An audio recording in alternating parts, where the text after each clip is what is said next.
बिस्मिल्लाहिर्रहमानिर्रहीम। अस्सलाम वालेकुम। आवाज़ आ रही है आप लोगों को? 2-3 मिनट बाद इंशाल्लाह हम कंटिन्यू करेंगे।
बिस्मिल्लाहिर्रहमानिर्रहीम।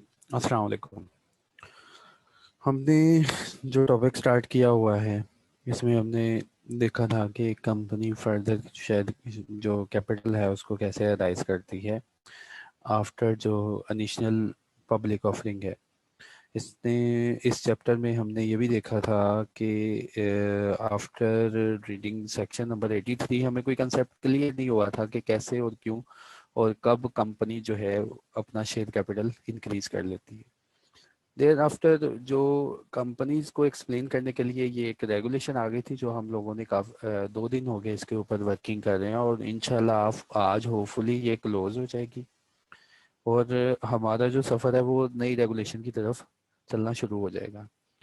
तो बड़ी अच्छी तरह यार मैंने तो समझाया था कि इन वजूहात की वजह पे डायरेक्टर्स जो होते हैं वो फर्दर शेयर इशू कर सकते हैं और मैंने क्लियर कर दिया था कि डायरेक्टर क्यों बैंक से लोन नहीं लेते, क्यों डिबेंचर्स की तरफ नहीं जाते, क्यों इसी तरीके कार की तरफ आ जाते हैं कि हमने जो शेयर कैपिटल है उसको इंक्रीज करना है। और बहुत अच्छी तरह मैंने तुम्हें ये गाइडलाइन प्रोवाइड कर दी थी बिल्कुल एक एग्जांपल देके कि अगर हमारा कोई बिजनेस है हमने उस बिजनेस को प्रमोट करना है और उसकी पावर हमें मेमोरेंडम ऑफ एसोसिएशन में दी हुई है कि तुम लोग पाकिस्तान में कुछ भी कर सकते हो लॉफुल अपने पर्पस को अचीव करने के लिए, लेकिन यार कुछ करने के लिए तो पैसा चाहिए ना। और वो पैसा यहाँ तो मेंबर्स के पास से आएगा या हम कहीं से कर्जा मांगेंगे। तो मैंने कहा था बहुत चीप फाइनेंसिंग होती है और ऐसी फाइनेंसिंग होती है जिसके ऊपर जो है हमें मंथली टेंशन नहीं होती कंपनी को कि यार फिक्स सरचार्ज जो है वो हमारे पास है। अभी तो प्रोजेक्ट भी नहीं स्टार्ट हुआ, प्रोजेक्ट के कैश फ्लोज जो है वो कल कला को जाके पता नहीं आते भी हैं कि नहीं, क्योंकि अभी तो ख्वाब ही सोचे हैं ना। तो वो कंपनी के लिए एक सुख का सांस हो जाता है कि एग्जिस्टिंग मेंबर्स जो हैं वो प्रोजेक्ट में हिस्सा डाल लें या उनकी इजाज़त से कुछ नए मेंबर हम अपने साथ ले आए। तो उसके लिए ये हमने रेगुलेशन स्टार्ट की थी और मैंने तुम्हें पढ़ाया था कि ये इन रेगुलेशन को जब भी कोई एससीसीपी रेगुलेशन इशू करता है ना वो हमेशा यार हवाला देता है सेक्शन नंबर 152 का कि यार मैंने कुछ नहीं किया, मेरी जिम्मेदारी लगाई है सेक्शन नंबर 152 ने कि जब भी इन जो बॉडी कॉरपोरेट हैं जो रजिस्टर और जो इसके स्कोप में ऑपरेट कर रही हैं उनको रेगुलेट करना है तो इस सेक्शन का हवाला दे के कोई भी कानून बना लेना। उसने कहा ये कानून पढ़ने हैं तुमने सेक्शन नंबर 83 के साथ मिला के, फिर फिर जो है तुम्हें अच्छी समझ आएगी कि क्या होने जा रहा है। तो उसके बाद मैंने कहा था कि कंपनी जो है फर्दर कैपिटल के किन किन वे से इंक्रीज कर सकती है। राइट शेयर हमें अंडरस्टैंडिंग हो गई थी कि राइट के थ्रू भी शेयर्स जो है इंक्रीज हो जाती है। राइट शेयर्स पे हमेशा जो है जो एग्जिस्टिंग मेंबर्स हैं उन्हीं का हक है कि अगर कंपनी इस काबिल हो गई है कि वो कुछ और सोच रही है, कुछ सोच रही है, नया प्रोजेक्ट सोच रही है, तो एग्जिस्टिंग मेंबर्स का ही पहले हक है कि उनसे ही पूछा जाए कि आप इस प्रोजेक्ट में हिस्सा डालें।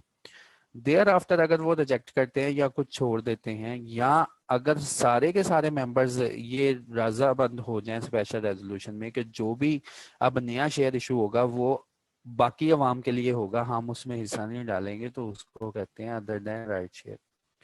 तो इसके ऊपर भी डिटेल में जो है रेगुलेशन मौजूद है, और इसमें लॉ ने तो क्लियर बता दिया कि जब भी ये कुछ होगा तो स्पेशल रेजोल्यूशन ही पास हो गई।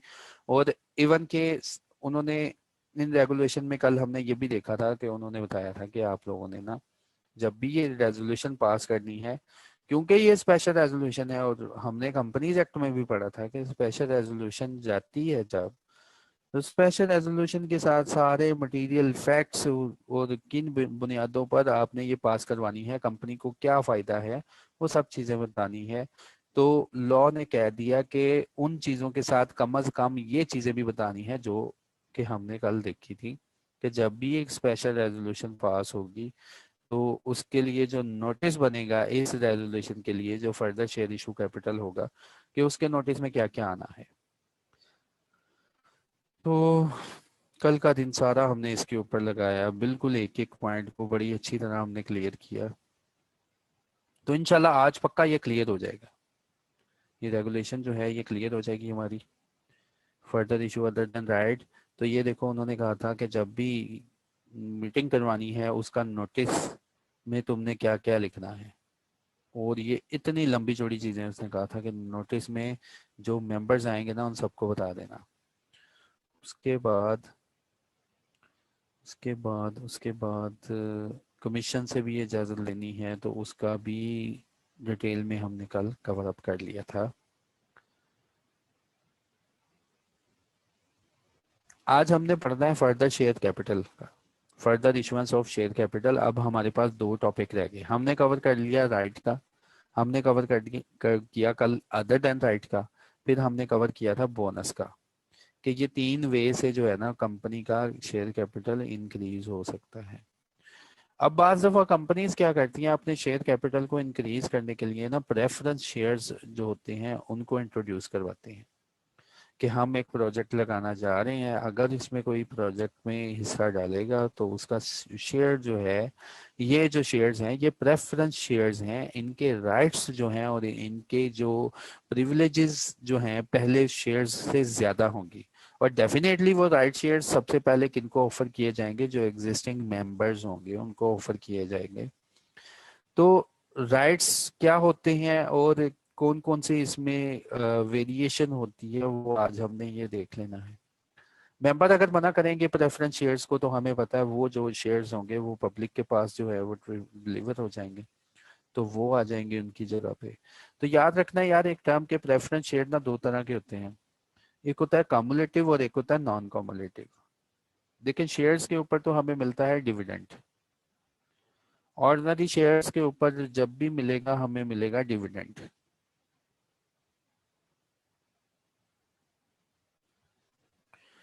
ऑर्डिनरी शेयर्स के ऊपर डिविडेंड मिलेगा। और आप लोगों ने मेरे साथ पढ़ा था डिविडेंड का चैप्टर, कि डिविडेंड हमेशा कंपनी के ऑर्डिनरी प्रॉफिट से देना है, अगर कंपनी को कहीं और से फायदा हुआ है तो उसमें से डिविडेंड अनाउंस नहीं करना। तो डिविडेंड कब अनाउंस किया जाएगा, जब कुछ बच बुच जाएगा, ठीक है, कुछ सरप्लस होगा तो उसमें से फिर इनकी बारी आती है। सबसे पहले हमें पता है ना, हम अकाउंटिंग के स्टूडेंट हैं, कि इनकम स्टेटमेंट बनती है, इनकम स्टेटमेंट में से हमने सारे सेल होती है, फिर सीजीएस, फिर उसके बाद जितने एक्सपेंसेस होते हैं वो लेस होते हैं, वो लेस होने के बाद प्रॉफिट आता है, फिर हमने इंटरेस्ट पे करना होता है, यानी कि हमने वहीं पे कर देना है डिबेंचर होल्डर्स को। इंटरेस्ट पे करने के बाद हम लगाते हैं टैक्स का रेट, क्योंकि ये वो कमाई है जो कंपनी की कमाई है। टैक्स का रेट लगने के बाद हमारे पास होती है अर्निंग। अर्निंग में से लेस करते हैं सबसे पहले इंटरेस्ट। इंटरेस्ट लेस करने के बाद हमारे पास आ जाता है अर्निंग बिफोर टैक्स। इस अर्निंग बिफोर टैक्स के ऊपर लगता है टैक्स। फिर हमारे पास आ जाती है अर्निंग आफ्टर टैक्स। अब जब ये अर्निंग आफ्टर टैक्स आ जाती है तो फिर ये बिल्कुल पाक अर्निंग होती है, बिल्कुल साफ अर्निंग होती है। इसको हम इकट्ठा कर सकते हैं अपने एक्यूमुलेटेड प्रॉफिट्स में। तो जब प्रेफरेंस शेयर इशू हो जाते हैं फिर दोबारा एक मसला क्रिएट हो जाता है कि ये अर्निंग पाक नहीं रहती। वो प्रेफरेंस शेयर्स वाले शोर में जाएंगे, वो कहेंगे कि भाई जी हमें पहले क्लियर करो, बाद में इस अर्निंग को इकट्ठा करना। तो प्रेफरेंस शेयर्स वाले जो होते हैं उनको फिर उनका पहले सोचा जाता है। अर्निंग आफ्टर टैक्स के बाद प्रेफरेंस शेयर्स वाले मैदान में आ जाते हैं।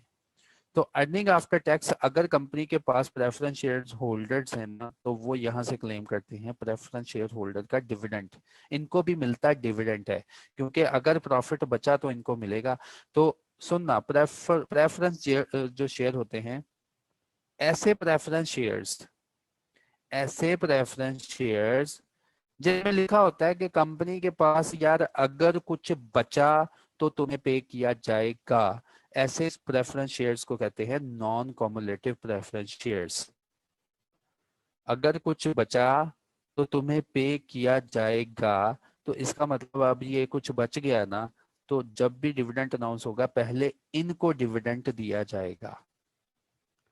ठीक है, वैसे तो राइट है सबका डिविडेंड लेने का, ये भी मालिक है, ऑर्डिनरी शेयर वाले भी मालिक हैं, लेकिन राइट्स और बेनिफिट्स के जो वेरिएशन है उससे शेयर इशू किया गया था, इनको पहले प्रेफरेंस देनी है।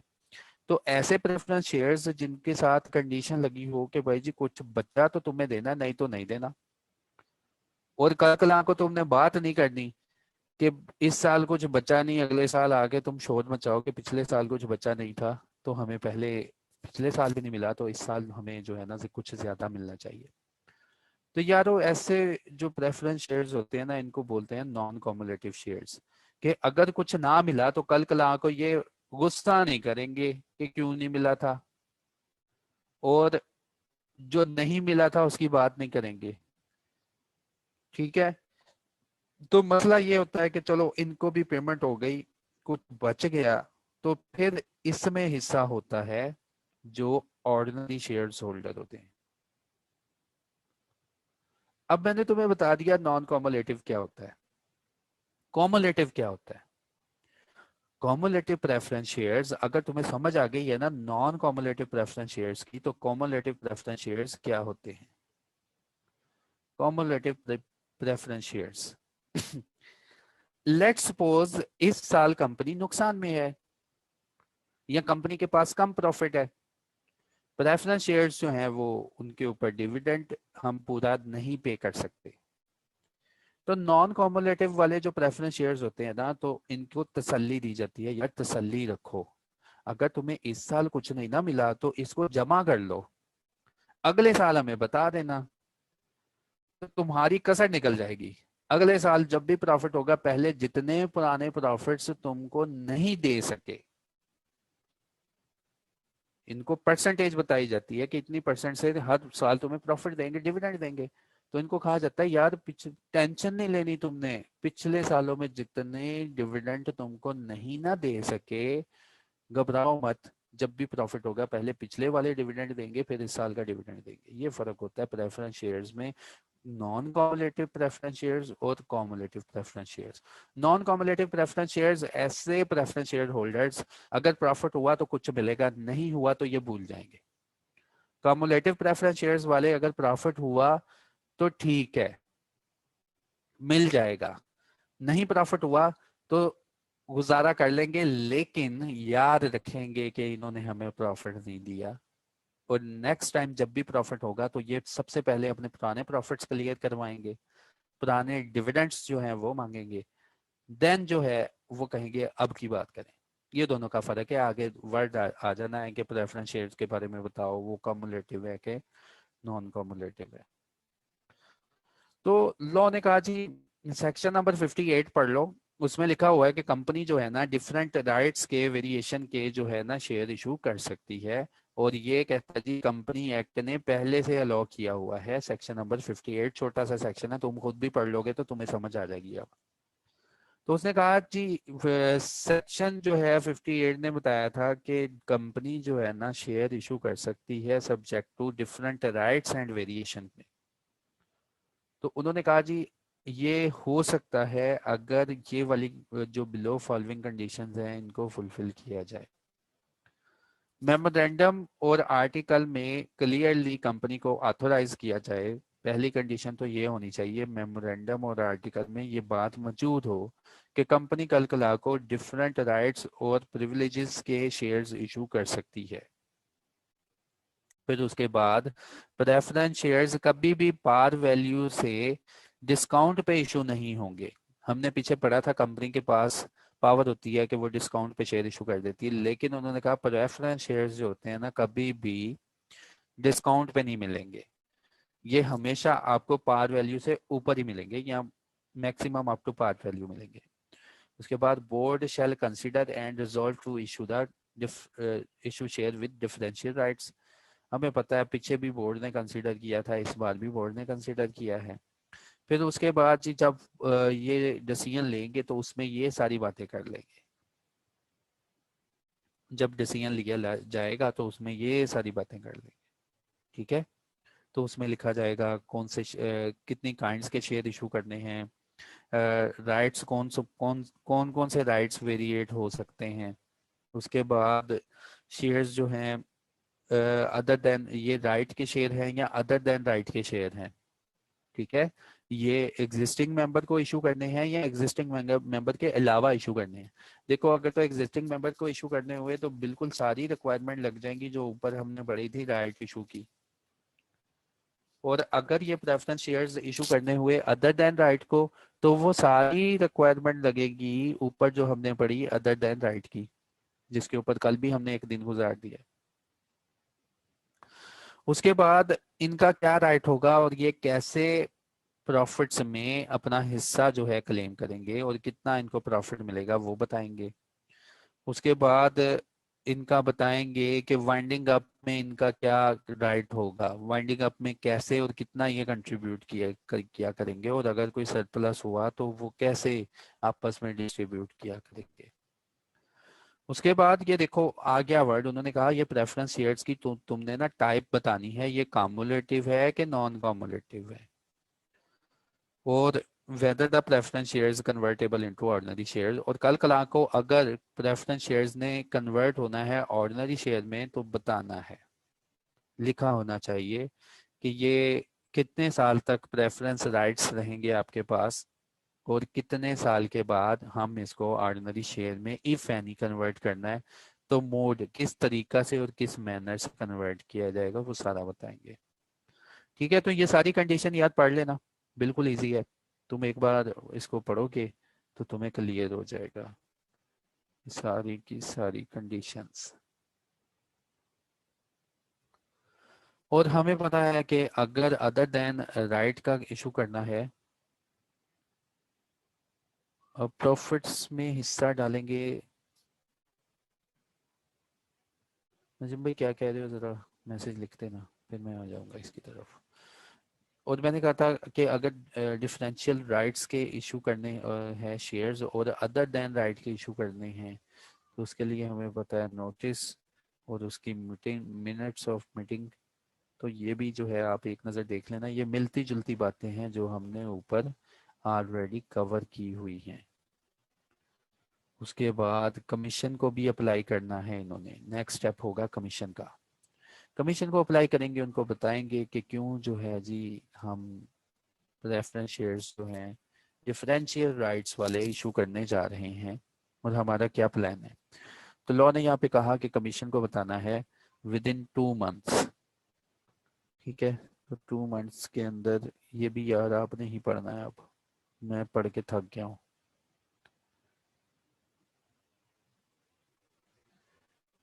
तो खुद अगर लिखा हो कि प्रेफरेंस शेयर्स जो हैं, अब मैं सच में नहीं थक गया, वैसे ही कह रहा हूँ कि ये यार अब तुम कर सकते हो, ठीक है, क्योंकि आपने 2 दिन गुजारे मेरे मेरे साथ जो है इस रेगुलेशंस के ऊपर, जो हमने सारी डिटेल में पढ़ी ऊपर, वही मिलती जुलती बातें अब नीचे आएंगी। तुम्हें कोई मसला नहीं होगा, अगर मसला होगा ग्रुप में पूछ लेना, तो वहां भी बता देंगे। मेरा पर्पज आज ये है कि मैं कुछ थोड़ा सा आगे चलूं।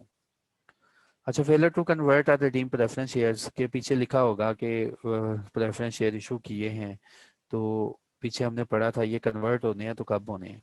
तो उसके ऊपर ये रेगुलेशन दे दी गई कि अगर डिफ़ॉल्ट किया जाएगा तो हम क्या करेंगे।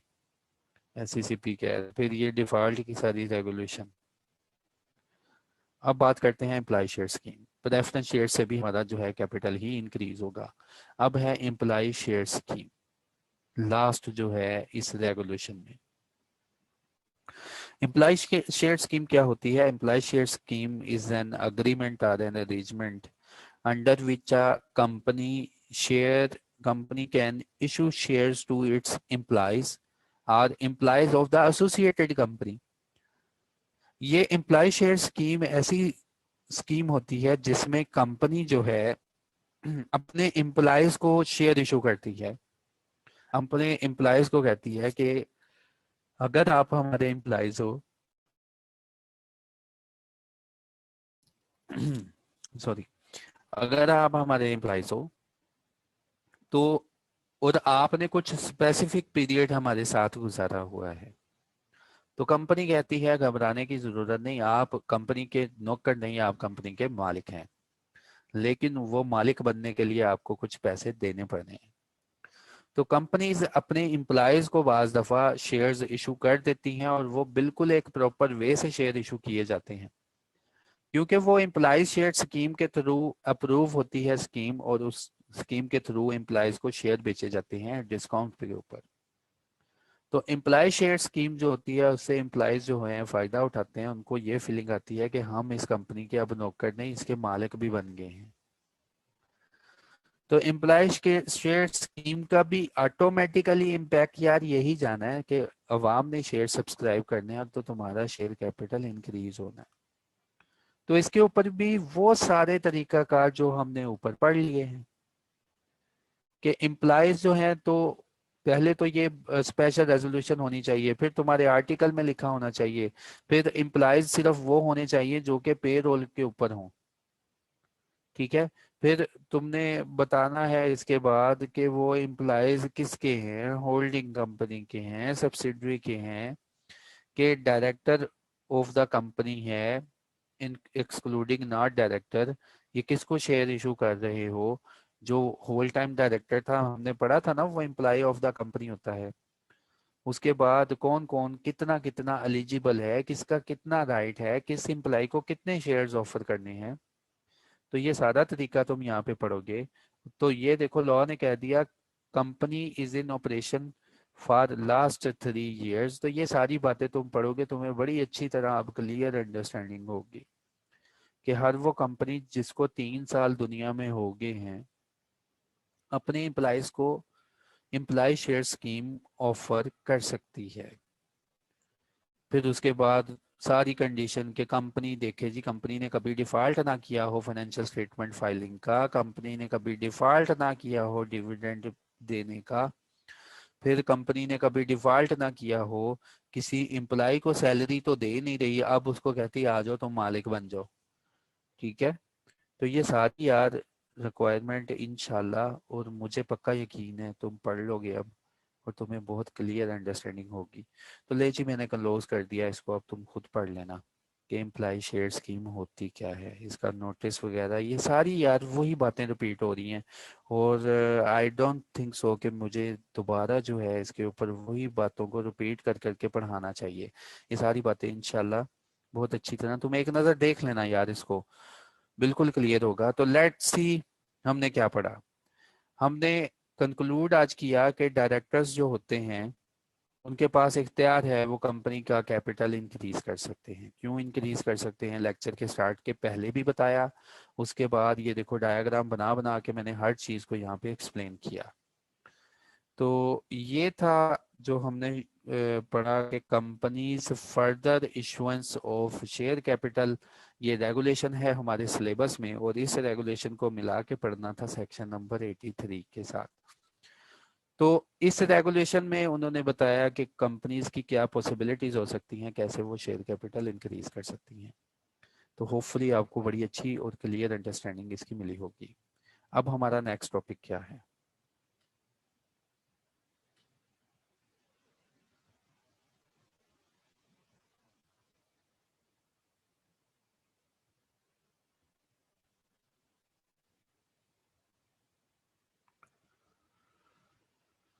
Companies buyback of share capital.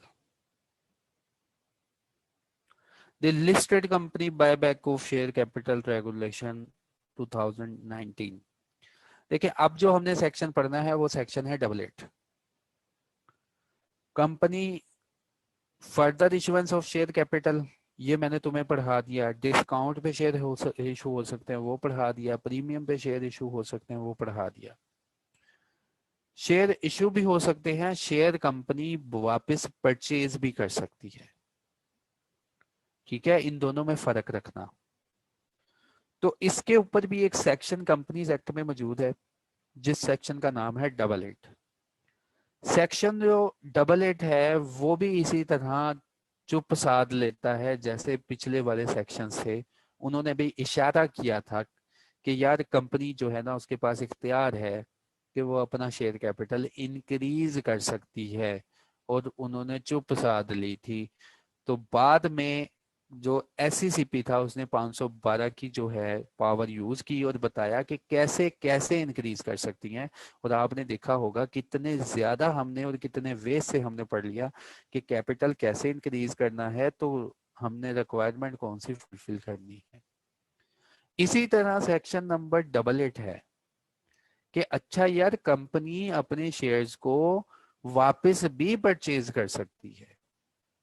तो किस वे से किसी से शेयर परचेज किए जाएंगे? क्या कंपनी फोर्सफुली कह देगी कि लाओ जी अब मेरा शेयर मुझे वापस दो, पकड़ो अपने पैसे और निकल जाओ यहां से? तो सेक्शन 88 ने तो पावर दे दी कि किस तरह और कैसे जो है शेयर्स जो है उनको खरीदा जा सकता है। याद रखें शेयर्स अब होते हैं दो तरह के। ये जो सीरीज है स्टार्ट करने से पहले आपको थोड़ा सा सुनना पड़ेगा कि शेयर्स होते कितनी किस्म के हैं और क्या तरीकेकार है जो बायबैक करने का। क्यों बायबैक करते हैं? पहले तो वजह ये है, पड़ा रहने दे पैसा शेयर कैपिटल के अंदर। ठीक है, तो बायबैक करने की क्या नौबत आ गई है? कंपनी कहती है बाज दफा डायरेक्टर्स अगर और शेयर होल्डर्स आपस में स्पेशल रेजोल्यूशन कर ले कि यार कंपनी के पास सरप्लस पैसा है, पैसा जो है कहीं इन्वेस्ट नहीं हो रहा, फजूल पड़ा हुआ है, और जितनी इन्वेस्टमेंट लगनी थी लग गई है, सरप्लस पैसा लगा हुआ है और डिविडेंड्स इतने जनरेट नहीं हो रहे। बात को फॉलो कर रहे होंगे आप कि कंपनी ने डायरेक्टर ने तो, ये यार तस्वीर बना देता हूँ।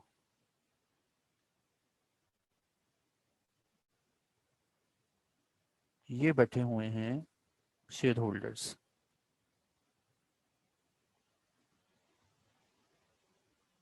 होपफुली सारे शेयर होल्डर्स बन जाते हैं, और इसके बाल भी बना देते हैं, ये गंजा रह गया। ये बैठे हुए शेयर होल्डर्स, इनको जो पावर दी हुई है, शेयर होल्डर्स ने इन लोगों को पावर दी है डायरेक्टर्स को। ये सारी अवाम इकट्ठी हो गई, डायरेक्टर की जान खाना शुरू हो गई, यार तुमको इतने ज्यादा बिलियन के हिसाब से हमने पैसे दे दिए, डिविडेंड तुम जो है वो हमें 4 आने 5 आने अनाउंस कर रहे हो, तो वजह क्या है? इतने पैसे पड़े हुए हैं, लगाओ इसको कहीं पे। डायरेक्टर के पास जो जितनी ऑप्शन थी, जितना पैसा लगाना था लगा चुके हैं। अब डायरेक्टर इन लोगों को समझाते हैं भाई पैसा हमारे पास ना फजूल पड़ा हुआ है, हमने जितने काम करने थे ना मेमोरेंडम में लिखा था हम कर चुके हैं, लेकिन पैसा फिर भी पड़ा हुआ है। तो अवाम की तरफ से क्या आवाज आएगी? वो पैसा वापस दे दो। ठीक है, पैसा अगर तुम्हारे पास इतना ही फालतू पड़ा है तो दो हमें, हमारा पैसा हम वापस चले जाते हैं, कहीं और इन्वेस्ट कर लेते हैं। अगर तुमने हमें ऐसे ही डिविडेंड अनाउंस करना है तो फिर लॉ कहता है तुम लोग आपस में बैठ के ना स्पेशल रेजोल्यूशन पास कर लो। तुम लोग आपस में बैठ के स्पेशल रेजोल्यूशन पास कर लो कि तुम लोग कंपनी में बाय बैक ऑफ शेयर करना चाहते हो। बाय बैक ऑफ शेयर्स क्यों करेंगे और कैसे करेंगे कि अगर कंपनी के पास सरप्लस पैसा मौजूद होगा, अगर कंपनी के पास सरप्लस पैसा मौजूद नहीं है ना, तो कंपनी कभी भी सोच भी नहीं सकती कि मैं बायबैक ऑफ शेयर कर सकती हूँ। क्योंकि अगर कंपनी बायबैक ऑफ शेयर्स करने जा रही है ना, तो इसका मतलब ये जो बेचारे क्रेडिटर्स हैं, ये बड़े बालों वाले, इन्होंने तो कंपनी को कर्जा दिया होगा ना, सबसे पहले तो ये शोर मचा देंगे कि इतने अमीर हो गए हो तुम, अपने शेयर्स ही परचेज करना शुरू कर दिए हैं, लाओ हमारे पहले पहले पैसे वापस दो। ठीक है। तो क्रेडिटर्स जो होते हैं वो भी शोर मचा देते हैं कि फाइनेंशियल स्टेटमेंट्स में तो इतने पैसे नजर नहीं आ रहे और तुम अपने शेयर मेंबर्स को कह रहे हो लाओ वापस शेयर दे दो, पैसे ले जाओ, बड़े पैसे पड़े हैं।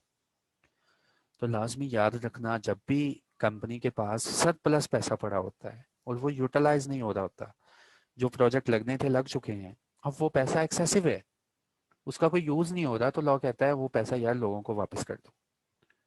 ठीक है। तो खुद से नहीं वापस करना कि यार ये मोटा बैठा हुआ है, चलो जी उठो, अपने शेयर पकड़ो, हमें दो और निकल जाओ यहाँ से। ना यार, एक बिल्कुल लीगल वे है। स्पेशल रेजोल्यूशन पास करेंगे, स्पेशल रेजोल्यूशन में डिसाइड करेंगे कितना क्वांटम जो है हमने बायबैक करना है। ठीक है, कितने नंबर ऑफ शेयर्स हमने बायबैक करने हैं।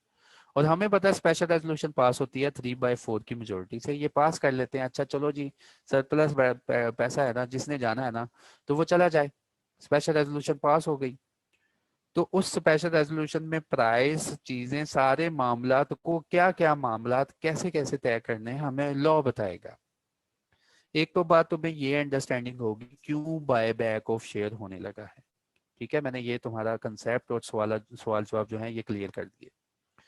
अब दूसरा कंसेप्ट ये भी लाजमी है, अगर इसको ना सुना तो गुजारा नहीं होना, सांस नहीं आना पड़ते हुए। वो ये कंसेप्ट है, कुछ शेयर होते हैं नॉर्मल शेयर होते हैं,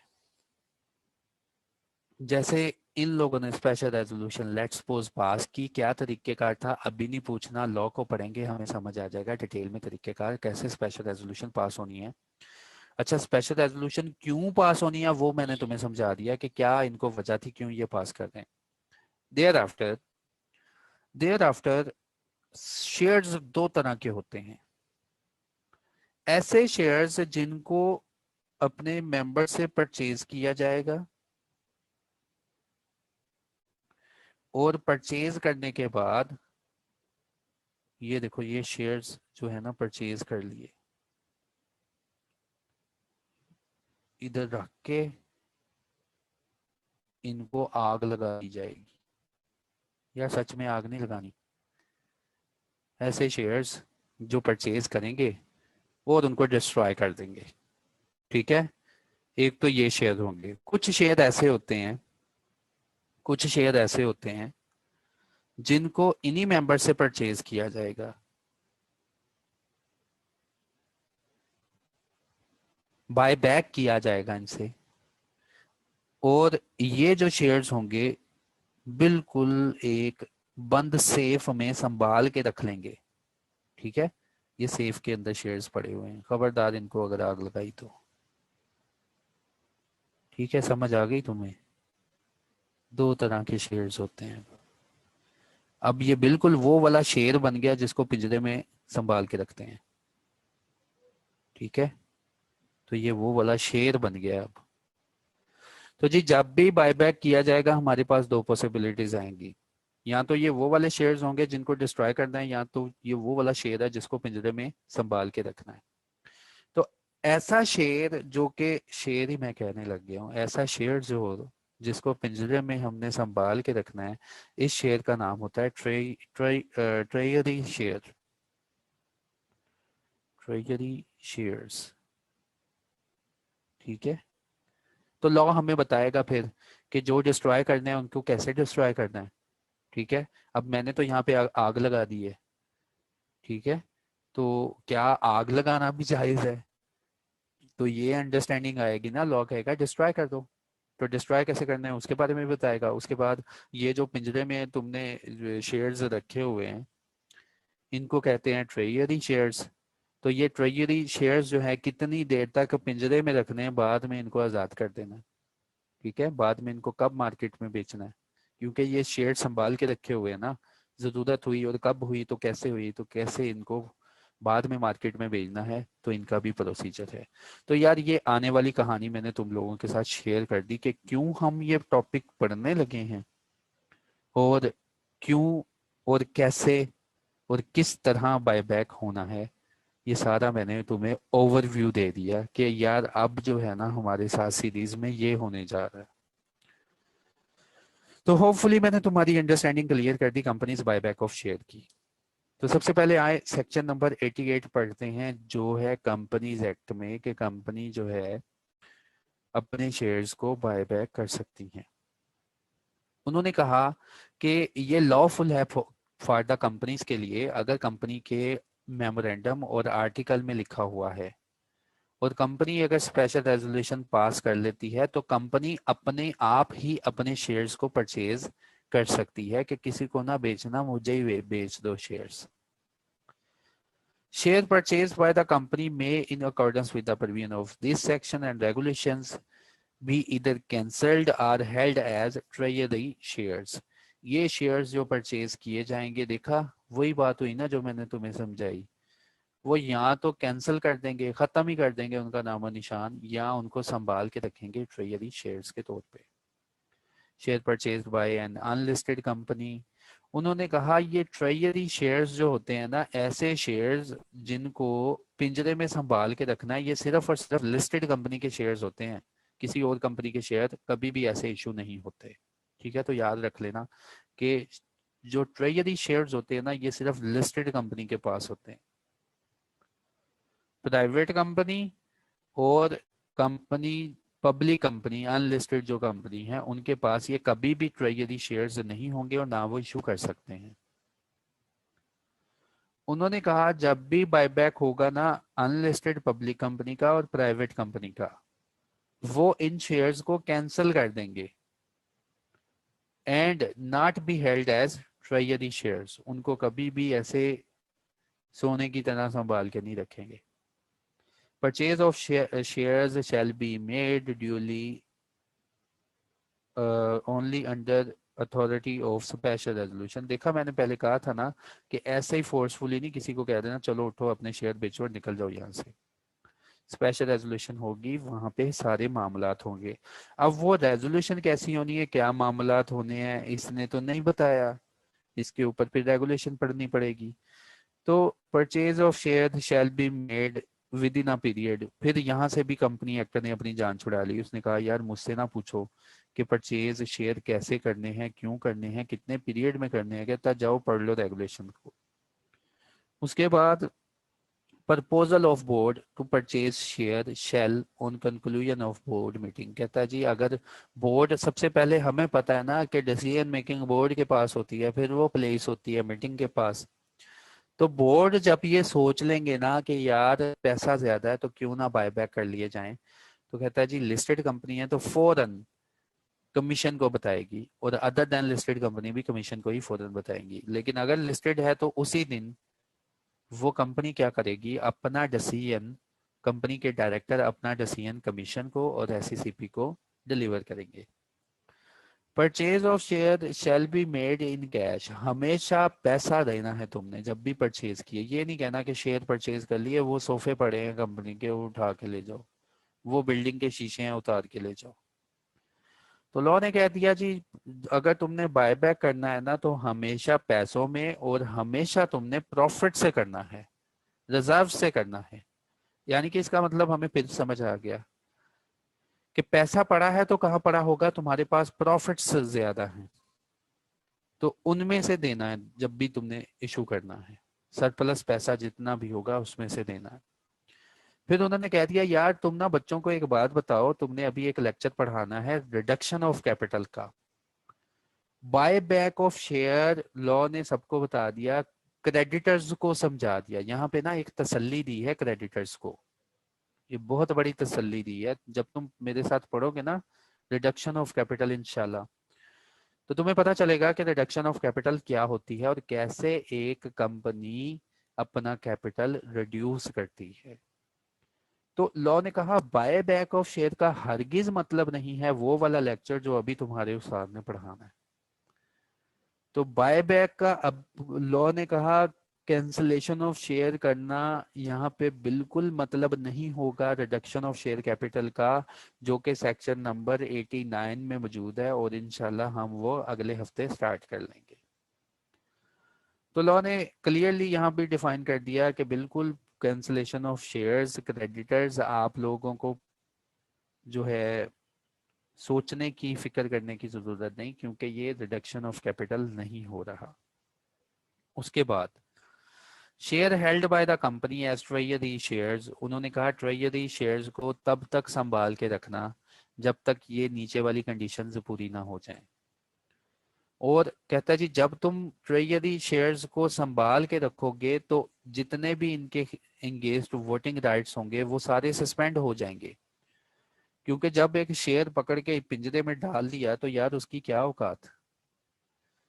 तो कहता है जी जितने भी ट्रेजरी शेयर्स हैं जो तुम्हारे पिंजरे में बंद हैं, तो अगर इनके बाद कोई मीटिंग हो रही है और वो ट्रेजरी शेयर्स लॉ हमें मुद्दत बताएगा ना जो परचेज करके हम बंद करके रख लेंगे, तो लॉ कहता है इनकी वोटिंग राइट सस्पेंड हो जाती है। वोटिंग राइट होती है लेकिन तब ये बहाल हो जाती है जब ये दोबारा बिकते हैं। तो इनकी वोटिंग राइट्स और इनके ऊपर जितना भी डिविडेंड वगैरह अगर कोई अनाउंस होना है बाद में, तो डिविडेंड इनको नहीं दिया जाएगा जो ट्रेजरी शेयर्स कंपनी के पास मौजूद होंगे। कंपनी ये नहीं कह सकती कि 5,000 शेयर्स कंपनी के लॉकअप में पड़े हैं तो डिविडेंड अनाउंस करना है तो उन शेयर्स के ऊपर भी अनाउंस करके कंपनी को ही डिविडेंड दे दिया जाए, हरगिज नहीं। तो लॉ ने कह दिया कंपनी जब ट्रेजरी शेयर्स परचेज कर लेती है तो जितने भी वोटिंग राइट्स हैं उनके सस्पेंड हो जाते हैं, और उस अरसे के दौरान अगर कोई डिविडेंड अनाउंस हुआ तो ऐसे शेयर्स को नहीं कोई डिविडेंड मिलेगा, और ना उनको बाद में परचेज करने वाला कह सकता है कि यार तुम्हारे पास ये ट्रेजरी शेयर्स पड़े थे उस अरसा में डिविडेंड अनाउंस हुआ था वो डिविडेंड मुझे दे दो। तो लॉ ने कह दिया, मना कर दिया कि ये डिविडेंड इनके खिलाफ अनाउंस नहीं होगा, सॉरी इनके हक में अनाउंस नहीं होगा। जब ये जिंदा हो जाएंगे ट्रेजरी शेयर्स, जिंदा का मतलब किसी के पास चले जाएंगे, पिंजरे से आजाद हो जाएंगे, फिर ये बिल्कुल वोटिंग राइट भी इनके बहाल हो जाएंगे और बिल्कुल इनको फिर हर साल डिविडेंड भी मिलेगा जैसा जो प्रोसीजर होता है आम शेयर्स का। फिर उसको कहता है जी ये वाला सेक्शन आपको कभी भी मना नहीं करता, प्रिवेंट नहीं करता है, an allotment of share has fully paid bonus shares in respect of treasury shares. कल कला को शेयर्स पड़े हुए हैं ट्रेजरी शेयर्स, अगर आपके पास फिर सरप्लस बचता है तो कहता है जी ट्रेजरी शेयर्स को एज अ बोनस शेयर्स अपने मेंबर्स को उठा के दे देना, क्योंकि बोनस शेयर्स में तो हमने नए शेयर क्रिएट करने हैं ना, उन मेंबर्स को देने हैं। तो बोनस हमने कहाँ से इशू करना है, शेयर प्रीमियम से। जब शेयर प्रीमियम से हमने उन्होंने कहा जी आपने शेयर अनाउंस करने हैं ना तो यही शेयर उठा के दे देना, तुम्हें मैं मना नहीं करता। फिर उसको बाद कहता the payment of any amount payable on redemption of treasury shares as are redeemable. अगर ये ट्रेजरी शेयर्स रिडीमेबल है, इसका मतलब है ट्रेजरी शेयर्स ने किसी अरसे के बाद खत्म होना है, तो इनकी पेमेंट भी कहता जी पे कर देना, उसके लिए भी मना नहीं किया। Board shall recommend to the member purchase of shares, board हमेशा जो अपना डिसीजन, अभी तो ऊपर डिसीजन लिया था, अब मेंबर्स को अपना डिसीजन सुना देंगे। डिसीजन क्लियरली स्पेसिफाई करेगा कि क्या परचेज करना है और क्यों परचेज करना है, कैंसिल करना है कि होल्ड करना है, परचेज प्राइस क्या होगी, पीरियड क्या होगा, और सोर्स ऑफ फंड क्या होगा, और जस्टिफाई करना है कि क्यों हम चाहते हैं कि परचेज कर ली जाए, और इस परचेज का कंपनी की फाइनेंशियल हेल्थ पे क्या असर होगा वो भी बता देना है। तो ये सारी बातें बोर्ड बताएगा। फिर ये जो है सेक्शन जो है चुप हो गया, यार कौन सी प्राइस, ठीक है, कितने नंबर ऑफ शेयर्स और कैसी जस्टिफिकेशन। जस्टिफिकेशन में तो ये तो नहीं ना यार चुप कर जाओ हमें पता है, हमने जस्टिफाई कर दिया कि बस जी हमने परचेज करना है। तो इन सारी बातों को क्लियर करने के लिए रेगुलेशन आई है। उसके बाद where purchase of shares has been made under this section. Law कहता है जब आप परचेज ऑफ शेयर्स कर लेंगे, यानी कि इस सेक्शन को अप्लाई कर लेंगे, इसका मतलब ये सेक्शन अप्लाई होगा, ऑटोमेटिकली रेगुलेशन अप्लाई हो गई। तो company shall maintain a resistor of shares, company एक अपने पास रजिस्टर्ड नवा परचेज करेगी, उसमें क्या लिखेगी, उस रजिस्टर में लिखेगी, रजिस्टर में लिखेगी जी शेयर्स सो परचेज, के कितने शेयर्स हमने परचेज किए, और and enter therein the following particulars, और उन शेयर्स के सामने जो परचेज करेगी पर्टिकुलर्स लिखेगी। Number of shares purchase, consideration paid, mode for purchase, कि ये क्या तरीकेकार था जिसकी वजह से परचेज किए गए, कैंसल कब किए गए और री इशू कब किए गए। कैंसल हमें पता है, अगर आम शेयर है तो उसको तो हमने जला देना है, कैंसिल कर देना है, और अगर दूसरा शेयर है उसने री इशू हो जाना है। Number of bonus shares to be issued in respect of treasury shares, वो ट्रेजरी शेयर्स जो कि बोनस शेयर्स की मद में दिए गए, तो कितने दिए गए। और नंबर ऑफ ट्रेजरी शेयर्स, फिर ट्रेजरी शेयर्स जो तुम्हारे पिंजरे में बंद थे, अगर उनको तुमने डिस्ट्रॉय किया तो कैसे किया। अगर कोई वायलेशन करोगे तो ये देखो सबसे बड़ी पेनल्टी का लेवल 3 लग जाएगा। ठीक है, तो यार ये था सेक्शन नंबर 88, जिसमें हमने बहुत सी वेग इंफॉर्मेशन ले ली। वेग इंफॉर्मेशन मतलब कि इसने हल्का सा गाइडलाइन प्रोवाइड की, लेकिन ये बिल्कुल नहीं बताया कि कैसे करो तो क्यों करो, और क्या तरीकेकार होना चाहिए। ये सेक्शन था 88। अब हम चलेंगे रेगुलेशन की तरफ।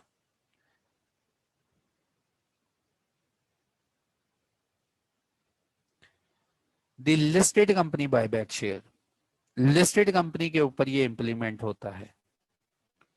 अदर कंपनीज को तो एससीसीपी बता देगा, लेकिन लिस्टेड कंपनीज को एससीसीपी के अलावा ये रेगुलेशन भी बताएंगी। ये देखो यार, मैं तुम्हें ये बात ही बताता हूँ कि एससीसीपी की अपनी कोई वैल्यू नहीं, वो अपनी पावर ड्राइव करता है यहाँ से। अगर एससीसीपी अपना नोटिस लिख देना और उसके ऊपर ये पावर ना लिखे तो उस नोटिस की कोई वैल्यू नहीं रहती, क्योंकि ये एक्ट है, ये सब पे नाफिज होता है। तो हमेशा एससीसीपी कहता है यार ये मैंने काम अपनी तरफ से नहीं किया, ये मेरी पावर थी, और ये मैंने पावर अब सुन लो कहाँ से ड्राइव की, 512 से ड्राइव की। और उसको आप कहता है पावर, 512 में जनरल लिखा हुआ है कि एससीसीपी की पावर है, वो इनको जब भी कोई मसला होगा तो हुक्मनामा इशू करेगा और सारी कंपनीज उस हुक्मनामे को मानेंगी। कहता है आप 512 तो हुक्मनामा पढ़ लेना, लेकिन सेक्शन नंबर 88 के साथ मिला के पढ़ना, फिर तुम्हें बड़ी अच्छी अंडरस्टैंडिंग आएगी क्यों और किस वजह से मैं तुम्हारे ऊपर ये रेगुलेशंस नाफिज करने जा रहा। तो जी उन्होंने कहा, जी एससीसीपी ने कहा मुझे बहुत खुशी है कि मैं अब आपको वो सारे मसाइल हल करने की तरफ चला गया हूँ जो आप मुझसे क्वेश्चन करते थे, और जो लोग मुझसे पूछते थे कि सेक्शन नंबर 88 में लिखा है तो कैसे लिखा है, क्या क्या लिखा है। तो मैंने आपको ये भी बताया था कि एससीसीपी की आदत है कि वो एसआरओ इशू करता है, और एसआरओ के जरिए कोई भी कानून जो है कंपनीज के ऊपर नाफिज कर देता है। लेकिन याद रखना जो भी कानून नाफिज होता है उसके ऊपर सेक्शन नंबर 512 मेंशन कर देता है। इसी तरह आपको याद होगा कोड ऑफ कॉर्पोरेट गवर्नेंस में भी उसने मेंशन किया था, मैंने ये काम खुद नहीं किया, मेरी ये पावर है, कहाँ पे है, 512 पे है। तो अब हम ये तीसरी रेगुलेशन पढ़ने की तरफ जा रहे हैं जिसके ऊपर तुम्हें फिर नजर आ गया 512। Short title and commencement and application, वो कहता है जी ये 2019 में आया था, ये आते ही पूरे पाकिस्तान पे नाफिज हो गया था, और इसका नाम क्या होगा, the listed companies buy back of share. ठीक है, जो कि सिक्योरिटीज एक्सचेंज में डील हो रही है। और उसने फिर बता दिया कि इसको जब पढ़ोगे ना तो पहले सेक्शन नंबर 88 पढ़ लेना, फिर अच्छी अंडरस्टैंडिंग आएगी। तो मैंने यार तुम्हें पहले भी बताया कि इन रेगुलेशंस की ना डेफिनेशन को एक नज़र में देख लेना। जैसे ये है पब्लिक अनाउंसमेंट क्या होती है, ठीक है, तो ये डेफिनेशन तुमने पढ़ लेनी है यार, क्योंकि डेफिनेशन हो सकता है, और मुझे स्टूडेंट्स बता रहे हैं कि डेफिनेशन जो है ना ये एक्ट और रेगुलेशंस की, सिक्योरिटीज एक्ट हो गया, पब्लिक प्रोक्योरमेंट रेगुलेशन हो गई, ये जितनी रेगुलेशन हो गई स्टूडेंट्स मुझे बताते हैं सर इनमें से ना एमसीक्यू पूछ लेता है। ओके, तो ये सारा पढ़ लेना। हाँ, ये इनसाइडर इन्फॉर्मेशन, ये अभी इसको ऐसे ही पढ़ लेना, क्योंकि ये मैंने तुम्हें सिक्योरिटीज एक्सचेंज में भी पढ़ा देनी है डेफिनेशन। तो अभी इसमें जो डेफिनेशन है ना वो तुम देख लेना, बिल्कुल इजी है, आसान है। कंपनी ने पढ़ लिया चुप करके सेक्शन नंबर 88।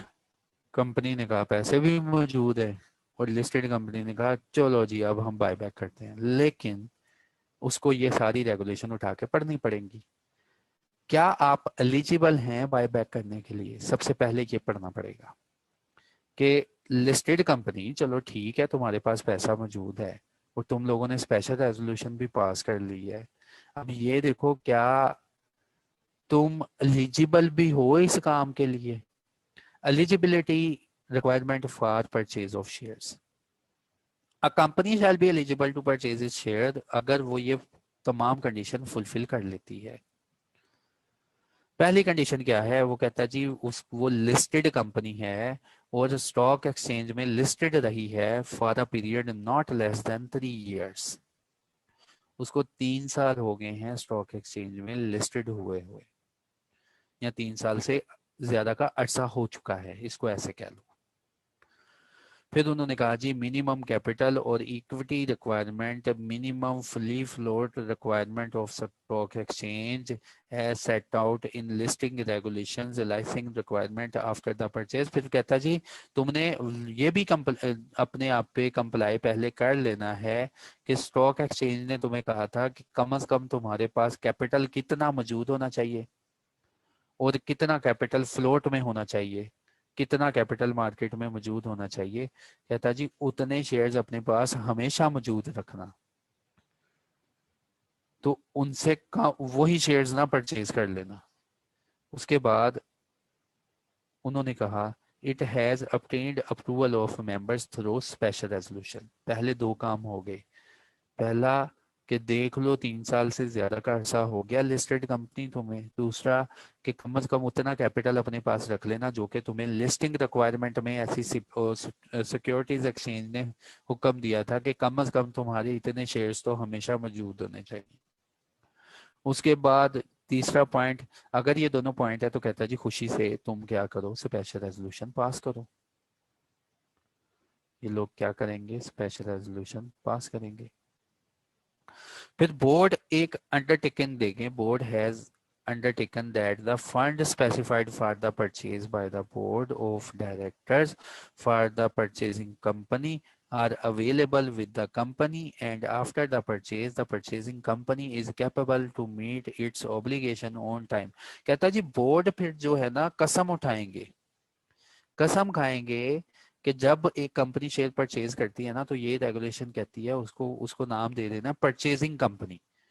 बोर्ड ये कसम उठाएंगे कि कंपनी जो है, जो परचेजिंग कंपनी कहलाएगी, उसके पास इस वक्त इतना पैसा मौजूद है कि जब परचेजिंग कंपनी शेयर को परचेज कर लेगी तो अपनी ऑब्लिगेशंस को मीट कर लेगी। इतने अमीर हैं हम।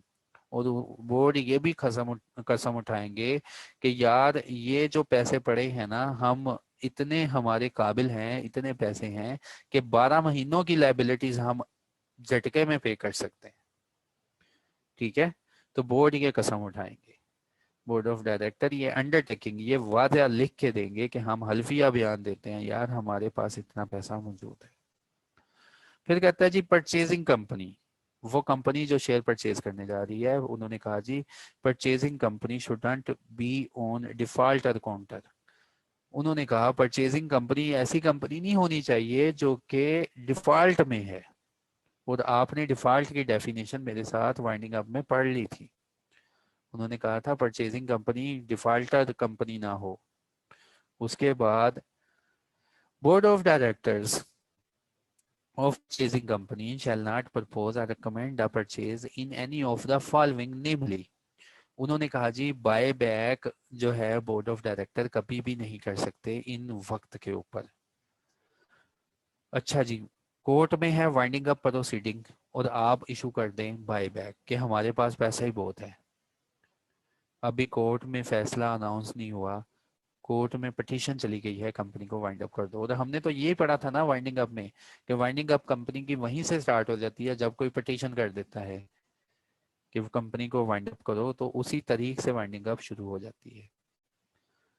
A scheme of arrangement compromises reconstruction, merger, demerger is approved by the board unless the purchase is a part of such arrangement compromise. कहता है जी अगर कंपनी किसी अरेंजमेंट में है ना, कोई कंप्रोमाइज हो रहा है या कंपनी किसी के साथ मर्जर में जा रही है, तो लॉ कहता है कि आप कभी भी बायबैक ऑफ शेयर्स पहले नहीं करेंगे।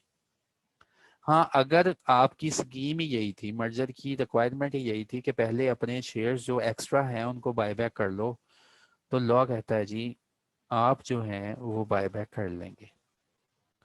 उसके बाद a public offer for acquisition of shares for the purchasing company under the, फिर उन्होंने कहा जी पब्लिक ऑफर कैसे करनी है, वो बच्चों को पढ़ा देना securities act.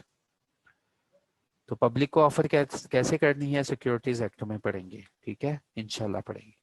Before the expiry of 6 months from the date of an earlier annual general meeting in which the purchase was disapproved by the members। तो कहता है जी एक एजीएम हुई थी जिसमें ना आपने प्रपोजल दिया था बायबैक करना चाहिए और मेंबर्स ने वो रिजेक्ट कर दिया था, मेंबर वो बायबैक रिजेक्ट कर चुके हैं, तो दोबारा बोर्ड ने डिसाइड कर लिया बायबैक करना है, तो बोर्ड को कहा सोचना ना 6 महीने तक बायबैक करने का, क्योंकि एक स्पेशल रेजोल्यूशन पहले भी हो चुकी थी, उसमें फैसला ये आ गया था बायबैक नहीं करना। तो बोर्ड को कह दिया जी 6 महीने दोबारा एक्सपायर होने दो, शायद मेंबर भूल जाएं दोबारा आ जाएं और दोबारा जो है फैसला जो है तुम्हारे हक में हो जाए, बायबैक कर सकते हो। प्रोसीजर फॉर परचेज क्या होगा, देखो पब्लिक ऑफर का प्रोसीजर क्या होगा वो सिक्योरिटीज एक्ट में जाके पढ़ेंगे। अब याद रखना, वहां पे मैं तुम्हें याद बात करवाऊंगा कि यार तुमने पढ़ा था ना उधर, आ जाओ अब मैं तुम्हें इधर तरीका बताता हूँ। हाँ, लेकिन परचेज करने का तरीकाकार क्या होगा कि आप पब्लिक कंपनी के डायरेक्टर सड़क पे खड़े हो जाएंगे, शेयर्स बेच दो, शेयर बेच दो, ऐसा कोई मामला हो जाएगा। Procedure for purchase, general meeting in which the special resolution is to be passed shall be held not later than 30th day of the date of meeting of board in which the purchase is recommended। पहले उन्होंने कहा जो general meeting जिससे special resolution approve करवानी है ना, वो with in 30 दिनों के अंदर अंदर तुमने करवानी है, जिसमें डायरेक्टर्स जो हैं अपना प्रपोजल पेश करेंगे, जो डायरेक्टर ने रिकमेंड किया वो पेश करेंगे। तो लॉ कहता है ऐसी मीटिंग जो है जिसमें डायरेक्टर का प्रपोजल पढ़ना है ना, वो विद इन 30 डेज के अंदर करवानी है। Purchasing company shall make public announcement, लेकिन याद रखना पब्लिक अनाउंसमेंट कैसे करनी है, जो सिक्योरिटीज एक्ट हमें बताएगा, ठीक है। तो पब्लिक कंपनी फिर उन्हीं सिक्योरिटीज एक्ट को पढ़ के ना फिर ये पब्लिक अनाउंसमेंट करेगी।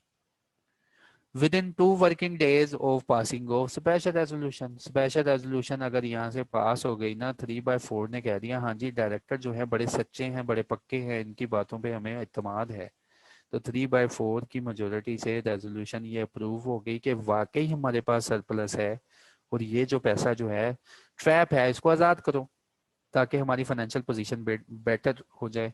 तो उन्होंने कहा जी परचेजिंग जो कंपनी है वो पब्लिक अनाउंसमेंट ऐसे ही करेगी, और जैसे कि सिक्योरिटीज एक्ट में लिखा है, और within 2 working days from the date of passing special resolution. फिर उसके बाद तीसरा पॉइंट उन्होंने बोला board of director of purchasing company, ये कंपनी जो अपने शेयर परचेज करेगी उसको कहते हैं purchasing company. Board of director उसके क्या करेंगे, before making the public announcement, जैसे कि कहा गया है सिक्योरिटीज एक्ट में, before making the public announcement वो क्या करेंगे, authorize an officer of the company to act as a manager, किसी एक ऑफिसर ऑफ कंपनी को ऑथोराइज करेंगे to act as manager to the offer who shall ensure the compliance with the legal requirement. देखा board of director जो है सड़क पे जाके खड़े नहीं हो जाएंगे शेयर बेच दो शेयर बेच दो, वो क्या करेंगे पब्लिक अनाउंसमेंट, जैसे कि सिक्योरिटीज एक्ट ने हुक्म दिया था ऐसे अनाउंसमेंट करनी है। वो अनाउंसमेंट करने के बाद क्या करेंगे, एक ऑफिसर को ऑथोराइज कर देंगे कि यार तुम मैनेजर बन जाओ, इस सारी ऑफर को डील करो और इंश्योर करना कि सारी लॉ की रिक्वायरमेंट फुलफिल हो गई हों, कि लॉ ने जैसे कहा ना परचेज कैसे शेयर करने वैसे शेयर करना। 2 मिनट का टाइम दो यार, मैं अजान सुन लूँ, आप ये अजान सुने, और अगर यहाँ तक किसी का कोई क्वेश्चन है ना वो टाइपिंग में अपना वक्त लगा ले। Thank you.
जी, बिस्मिल्लाहिर्रहमानिर्रहीम। तो उन्होंने कहा कि ये जो ऑफर फॉर परचेज होगी, ये लिस्टेड कंपनी कैसे करेगी, ये लिस्टेड कंपनी कैसे करेगी ऑफर फॉर परचेज। उन्होंने कहा जी लिस्टेड कंपनी जो है वो with in 5 working days of the public announcement, यानी कि पहले बोर्ड का डिसीजन उन्होंने एससीसीपी और कमीशन को बता दिया, फिर 2 दिन के अंदर एजीएम रखी, उसमें स्पेशल रेजोल्यूशन आ गई, फिर स्पेशल रेजोल्यूशन के बाद हमने करनी है public announcement.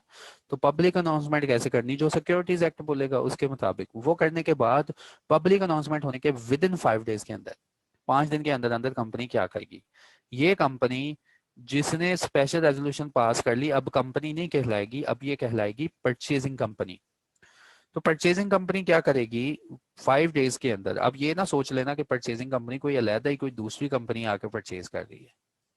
Purchasing company shall with in 5 days के अंदर पब्लिक अनाउंसमेंट के वो डिस्पैच करेगी, जैसे भी डिस्पैच के तरीकाकार हमने सेक्शन नंबर 55 में पढ़े थे, वो उन तरीकाकारों से डिस्पैच करेगी अपने मेंबर्स को, इंक्लूडिंग जो है सीडीसी में किसी का अगर शेयर है उसको भी।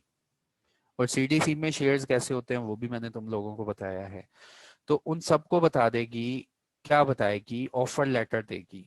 ऑफर लेटर लॉ ने कहा खुद से लिखने नहीं बैठ जाना, बाखिदमत जनाब मेरे प्यारे मेंबर साहब, ये ऐसी चीजें कुछ नहीं लिखनी। उन्होंने कहा जी सिर्फ और सिर्फ वही लेटर और स्पेसिफाइड फॉर्म है स्केजुअल नंबर 1 में, उसको डाउनलोड करो, फुलफिल करो और भेज दो। तो ऑफर लेटर जो है यार बिल्कुल इसके नीचे गिवन है, शायद मैं तुम्हें दिखा दूं, हाँ दिखा देता हूँ इसको पढ़ने के बाद। A copy of public announcement, जो कॉपी ऑफ पब्लिक अनाउंसमेंट है, लेकिन वो अनाउंसमेंट बिल्कुल वैसा ही नहीं भेज देनी, उसके लिए कहता जी फॉर्म नंबर 2 यूज कर लेना जो कि सेकंड स्केड्यूल में मौजूद है। And in case of tender offer, अब मुझे तुम्हें बताना पड़ेगा ऑफर कैसे करते हैं। एक होती है टेंडर ऑफर, तो कहता है the in case of tender offer आपने स्केड्यूल नंबर 3 को फुलफिल करना है। होपफुली मैं तुम्हें बता दूंगा टेंडर ऑफर क्या है, क्योंकि नीचे आ गई है टेंडर ऑफर। फिर उसके लिए बिल्कुल मुझे वो डायग्राम बनानी पड़ेगी, शेयर होल्डर बनाने पड़ेंगे। अच्छा जी, 5वां पॉइंट पढ़ लो, फिर टेंडर ऑफर भी पढ़ लेंगे। ऑथोराइज ऑफिसर, वो पर्सन जिसको बोर्ड ने ऑथोराइज किया था, क्योंकि बोर्ड भी तो मेंबर है ना कंपनी के, बोर्ड भी तो शेयर होल्डर है ना, तो उनके पास भी इख्तियार है इस स्कीम में अपने शेयर जो है वो बेच दें। इसलिए वो पीछे हट जाते हैं कि हम भी जो है ना लोगों में जाके बैठ जाए और हम भी अपने शेयर प्रपोज कर देंगे कि हमारे शेयर भी जो है हम देना चाहते हैं वापस। तो ऑथोराइज ऑफिसर जिनको बोर्ड ने असाइन किया था with in 15 days of the closing of the purchase period, कोई परचेज पीरियड हम आगे पढ़ेंगे, लेकिन यहाँ पे ऑथोराइज ऑफिसर की बात हुई है ना, तो ऑथोराइज ऑफिसर को कहा कि फॉर्म नंबर 4 जो है ना, जब ये परचेज क्लोज होगी तो एससीसीपी और कमीशन को फॉर्म नंबर 4 फुलफिल करके दे देना। अब ये देखो यार, ये सारी बातें नीचे पेस्ट है सेक्रेटेरियल प्रैक्टिसेस में, हमारी सिलेबस में ये प्रैक्टिस नहीं है। बस देख लो कि वाकई ये दुनिया में हो रहा है। ये देखो ऑफर लेटर, ठीक है, स्केड्यूल 1 में। अब ये कहाँ चला गया, चलो ये, सॉरी, हाँ मिसलेनियस है, चलो गायब हो गया, लोड ही नहीं हो रहा, हो जाएगा। तो मैं यार नीचे इसलिए आया था तुम्हें दिखा दूं कि वाकई यार दुनिया में ये बातें हो रही हैं, ठीक है, दुनिया इन बातों पे जी रही है। वो अलहदा बात है, कंपनीज एक्ट हमने पहले नहीं पढ़ा था तो हमें नहीं पता था। अब ये लोड हो जाएगा, होपफुली हो गया होगा। चलो जी, वो कहता है मैंने नहीं दिखाना ऑफर लेटर, कर लो क्या करना है, तो ठीक है अगली बार देख लेंगे। तो अब मैं आता हूँ आपके क्वेश्चंस की तरफ। होपफुली जो है ना कल नेक्स्ट लेक्चर में हम इसको कंक्लूड कर लेंगे और जो है नया जो टॉपिक है उसको स्टार्ट कर लेंगे, जो हमारा होगा रिडक्शन ऑफ कैपिटल। अब मैं आप लोगों के क्वेश्चन की तरफ आऊँगा, मैं कंटिन्यूस बोल रहा हूँ यार, तो मुझे आपकी बात भी सुननी चाहिए। अच्छा जी, पहले जी नजम भाई का क्वेश्चन है सर, बट प्रॉफिट्स में किस डालेंगे, ये समझ नहीं आई। प्रॉफिट्स को कंट्रीब्यूट करेंगे, वहां पे ये मीनिंग है नजम भाई कि उनको अगर वाइंडिंग अप पे कुछ प्रॉफिट बच गया ना, तो उसमें इनका क्या कंट्रीब्यूशन होगा, वो सेंस थी वहां पे बताने की। आप लोगों के जो क्वेश्चन है से ए sir I am new training currently add me WhatsApp. आप ना मेरे जो है ना मैसेज करें उस पे नंबर पे, तो आपको ना ग्रुप का लिंक शेयर कर देंगे। यार कोई ना मुझे ग्रुप में ना, आप लोगों में से कोई ग्रुप का लिंक शेयर करे, ताकि दो तीन लोग और भी हैं मेरे पास, वो कह रहे हैं हमने ग्रुप में ऐड होना है। और मेरे व्हाट्सएप में इतना कुछ है ना कि अब वो यार मुझे मिलती नहीं चीज़। इतनी क्लासेस हो रही होती हैं, इतने स्टूडेंट्स के मैसेज आ रहे होते हैं कि मुझे वो मिलता ही नहीं कि मैंने वो ग्रुप का लिंक कहाँ से लेना है। एक तो जिसने ग्रुप बनाया वो ये भी अलाउ कर दे कि मैं उसका लिंक वहां से कॉपी कर सकूं। अगर मैं वहां से कॉपी नहीं कर सकता तो मुझे ना इस लेक्चर के एंड पे इसी ग्रुप में दोबारा लिंक पेस्ट कर देना, ताकि मैं इन स्टूडेंट्स को भेज दूं। तो जी आप न्यू हैं, इस नंबर पे मैसेज करना, तो मैं आपको जो है ना वो ग्रुप का लिंक भेज दूंगा। And I message the admin but have not, ठीक है। Plus which book are reading, आपको रीडिंग मटेरियल ना मेरी तरफ से मिल जाएगा ग्रुप के मैसेज के साथ। रीडिंग मटेरियल जो भी स्लाइड्स हैं हम आपको प्रोवाइड करेंगे, आपने मार्केट से बुक परचेज नहीं करनी। ठीक है, उसके बाद sir penalty level 1 to 3 explain कर दे जाजेब। यार ये पेनल्टी लेवल तो पहले दिन के पहले लेक्चर की बात है, पेनल्टी लेवल फिक्स है, वो बता दिए थे उसने, जो है ना हमारा कंपनीज एक्ट है। तो दोबारा जो है ग्रुप में, बल्कि पेनल्टी लेवल वो डाटा में भी पड़े होंगे, जो डाटा मैनेज कर रहा है ना ये हमारी स्लाइड्स का, उस पर्सन ने उसमें भी पेस्ट किए होंगे। उसके बाद सर प्रॉफिट में ये तो मेरे ख्याल से मैंने कर दिया।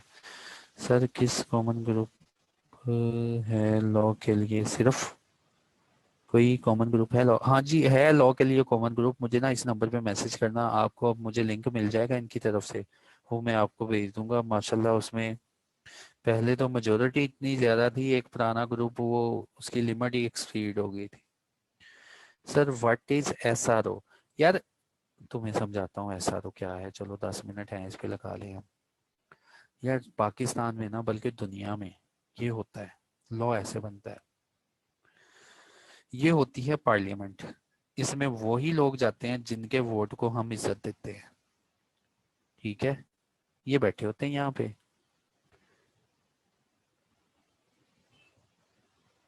बल्कि मैंने जो लॉ पढ़ाता हूँ ना वो आपके सामने शेयर करता हूँ कि एक एक्ट कैसे पास होता है, ऑर्डिनेंस कैसे पास होता है, रूल और रेगुलेशन क्या होती है, ये मैं तुम्हें समझाता हूँ। मैंने डायग्राम बनाई हुई है, 1 मिनट। हाँ स्क्रीन शेयर उसके साथ करूँगा, 1 मिनट यार मुझे वो स्लाइड ओपन करने दो। स्लाइड में ओपन करता हूँ, उसके ऊपर मैं डायग्राम बनाई हुई है कि कैसे एक एक्ट पास होता है, ऑर्डिनेंस पास होता है, फिर उसके बाद ये रूल्स क्या हैं, रेगुलेशन क्या हैं। मुझे खोलने दो जरा, companies act, law, contract act,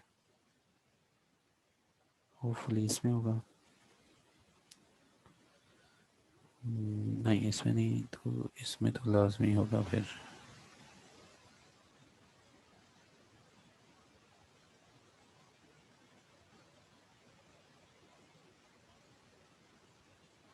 हाँ मिल गया मुझे।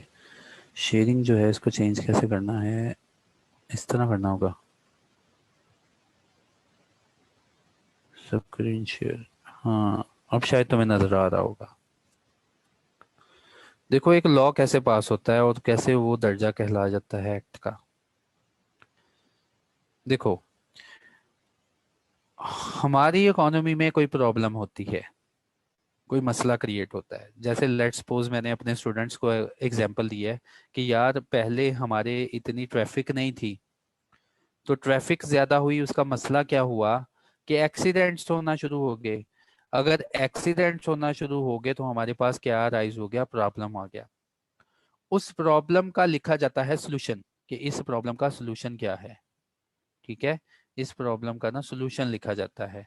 जो लॉ मेकर होते हैं जिनकी जिम्मेदारी होती है कि अवाम को रूल्स बताते हैं, वो लिखते हैं सोल्यूशन, कि इसका सोल्यूशन क्या होगा। सोल्यूशन लिखने के बाद उन्होंने तैयार कर लिए ट्रैफिक के कवानीन। कोई बैठा बहुत सियाना हम जैसा या आप जैसा, उसने तरीकेकार लिख लिए कि ट्रैफिक को ऐसे चलना चाहिए। जब उसने ये रूल लिख लिए सारे के सारे, एक किताब लिख ली, तो कोई रूल को मानेगा? कोई भी नहीं मानेगा। वो कहेगा जाओ यार, कौन से रूल लेके आ गए हो हमारे सामने, कोई भी नहीं मानेगा। वो ट्रैफिक रूल्स एक रूल बुक की शक्ल में हम पेश करते हैं पार्लियामेंट के सामने, अगर पार्लियामेंट मौजूद होती है। तो पार्लियामेंट जो है वो वहां पे मौजूद होती है, और वो होते हैं हमारे नुमाइंदे। हमने उनको सिलेक्ट किया हुआ है, हमने उनको इसी पर्पस के लिए यार सिलेक्ट किया है कि वो जो भी फैसले करे हमारे फ्यूचर के लिए, हमारी भलाई के लिए करें। उन्होंने उस रूल बुक को पढ़ा, उस रूल बुक के ऊपर अगर उन्होंने ठप्पा लगा दिया ना ये पास का, तो ये रूल बुक, ये कवानीन फिर बन जाते हैं एक्ट। एक्ट का मतलब होता है कि ये एक ऐसा कानून बन गया है जिसको सबने मानना है, अगर ना माना तो फाइन हो सकता है। अब तुम मुझे ये बताओ, ट्रैफिक का जो एक्ट है अगर उसकी खिलाफ वर्जी करते हो तो तुम्हें नीला सा चालान मिलता है ना? क्यों मिलता है? तुमने उन कवानीन की खिलाफ वर्जी की। तो इसी तरह एक्ट एक बनता है। इसी तरह यार हमारा बना है कंपनीज एक्ट। देखो कंपनीज एक्ट क्या क्यों बना? बिजनेस था, कमर्स थी हमारे पास। कमर्स में प्रॉब्लम क्या आ रही थी? चोरियां हो रही थी। देखो ऐसे लोग काफी थे जो पैसा लेके भाग जाते थे, या ऐसे डायरेक्टर काफी थे जो सपने दिखा के और उन सपनों का कत्ल कर देते थे। ठीक है, तो ये थी हमारे पास प्रॉब्लम। उस प्रॉब्लम का फिर सॉल्यूशन लिखा गया। सॉल्यूशन क्या लिखा गया? पूरा डिटेल में कंपनी एक्ट लिखा गया। वो कंपनी एक्ट की कोई अहमियत नहीं थी जब लिखा गया। उस कंपनी एक्ट को लिखने के बाद जब पार्लियामेंट के सामने पेश किया तो वहां हंगामा हो गया। हम देखते ही है ना, आज पार्लियामेंट में बड़ी हंगामा आई हुई, तो ये हो गया वो हो गया, तो वहां हंगामे हो जाते हैं क्योंकि वो पढ़े लिखे नहीं होते। अच्छा जी। तो वहां पे हंगामा रही होगी, फिर एट लीस्ट उनको अकल आ गई, उन्होंने इसको पास कर दिया। जब वो पास हो जाता है तो वो दर्जा कहला जाता है एक्ट का। फिर ये एक्ट नाफिज हो गया सारी की सारी कंपनीज के ऊपर। अब तुम्हें एक्ट की समझ आ गई, एक्ट ऐसे बनता है। अच्छा, अगर पार्लियामेंट इन सेशन ना हो, पार्लियामेंट मौजूद ना हो, पार्लियामेंट दो तरह से ये पाकिस्तान में मौजूद नहीं होती। पहला तो नेचुरल वे है कि इलेक्शन हो रहे हैं तो पार्लियामेंट मौजूद नहीं होती। दूसरा एक नेचुरल वे है कि पाकिस्तान में मोस्टली मार्शल लग जाता है, तो उसकी जगह फिर हेड ऑफ स्टेट बच जाता है। हेड ऑफ स्टेट पीछे बच जाता है। और हेड ऑफ स्टेट जो होता है वो या तो सदर होता है या जिसने मार्शल लगाया होता है वो होता है। अगर ये rule book head of state के सामने रख दी गई, क्योंकि पार्लियामेंट मौजूद नहीं थी लेकिन मुल्क में लॉ एक बनाना था, हेड ऑफ स्टेट किसने उसको पास किया, तो वो जो भी बनेगा वो एक्ट नहीं बनता, वो बनता है ऑर्डिनेंस। इसीलिए 2001 में ना हेड ऑफ स्टेट मौजूद था, मुशर्रफ मौजूद था, तो उसके सामने इनकम टैक्स के रूल रखे गए। उसको वो रूल पसंद आ गए कि वाकई पाकिस्तान की अमीर आवाम से इस तरह चंदा इकट्ठा करना चाहिए। तो उसने उन रूल्स को वो पास किए थे हेड ऑफ स्टेट ने, इसलिए इसका नाम रख दिया गया ऑर्डिनेंस। ठीक है, क्योंकि ये हेड ऑफ स्टेट ने। अब बात आ जाती है सारी, ये एसआरओ क्या है और ये रेगुलेशंस क्या हैं। अब इसके लिए मैं तुम्हें समझाता हूँ एसआरओ क्या है। एक होती है स्टैट्यूटरी कंपनी, जैसे कि तुम्हारे सामने स्टैट्यूटरी कंपनी जिंदा है जिसको हम डेली पढ़ते हैं, एससीसीपी। एक होती है स्टैट्यूटरी कंपनी। स्टैट्यूटरी कंपनी एक ऐसी कंपनी होती है जिसको पार्लियामेंट किसी पर्पस के लिए बनाती है। ये बनाई जाती है क्योंकि पार्लियामेंट में कोई या तो एक्ट अनाउंस हुआ है या ऑर्डिनेंस अनाउंस हुआ है कि यार पाकिस्तान में एक कंपनी होनी चाहिए जिसको इसी काम के लिए लगा दो। ये स्टैट्यूटरी कंपनी दुनिया में पैदा हो गई। क्यों पैदा होगी?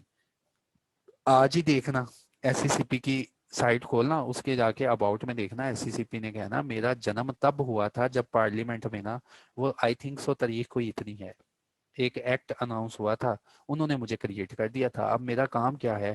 कहता जी इस एक्ट में लिखा हुआ है जितने कंपनीज एक्ट आएंगे ना, जितने कंपनी लॉ बनेंगे उनको नाफिज करना। अब इसके पास आ गया वो मोटी हुई किताब लिखी हुई कंपनी एक्ट,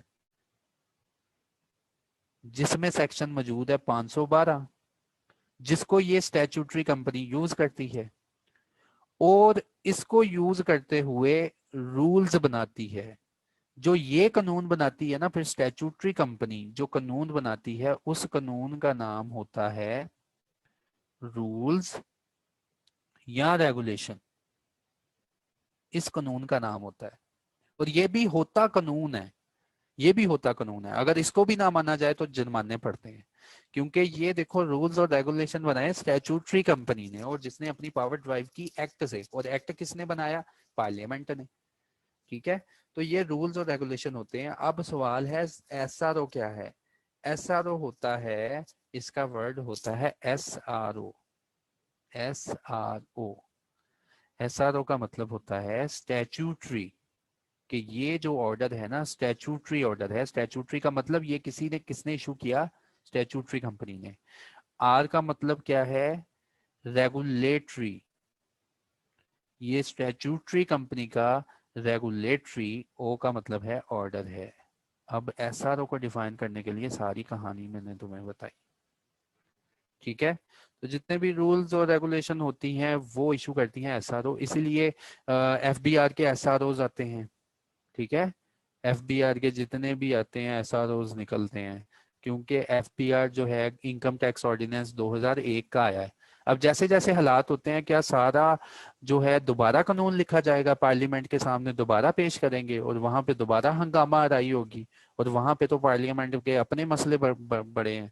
तो उन्होंने एक बार बना दिया, और इस पर्पज के लिए एक स्टैट्यूटरी कंपनी बना दी एफबीआर। एफबीआर की साइड भी खोलोगे ना, वो भी अपनी कहानी बताएगा कि मैंने दुनिया में तब आंखें खोली थी जब एफबीआर का एक्ट आया था, और मेरा काम ये है कि इनकम टैक्स ऑर्डिनेंस को नाफिज करना, और फिर उस कानून को नाफिज करने के लिए FBR day by day SRO issue करता रहता है। अच्छा जी, होपफुली मैंने तुम्हें बता दिया एसआरओ क्या है। Sir, money laundering law which was passed on restriction of in joint session of parliament senate part। यार पार्लियामेंट जो मनी लॉन्ड्रिंग एक्ट है ना, वो जब भी पास हुआ है, अगर हमारे सिलेबस की पेपर से 3 माह पहले पास हो गया ना, तो वो हमें अमेंडेड ही पढ़ना पड़ेगा। और यकीन रखो अपने उस्ताद पे, तुम्हें अमेंडेड ही पढ़ा के जाएगा। तो जितने भी टॉपिक होते हैं ना, मैं पढ़ाने से एक दिन पहले देख लेता हूँ कि कोई अमेंडमेंट तो नहीं हुई, नहीं तो मेरे पास तो सारे बने बनाए लेक्चर हैं, मैं तुम्हें वैसे ही डिलीवर कर दूँ। लेकिन उनके साथ यही होता है कि कोई अमेंडमेंट ना हुई हो जो मुझे चेंज करना पड़े। चलें, होपफुली यार आज का लेक्चर अच्छा लेक्चर था। अपना ख्याल रखिएगा। थैंक यू, अल्लाह हाफिज़।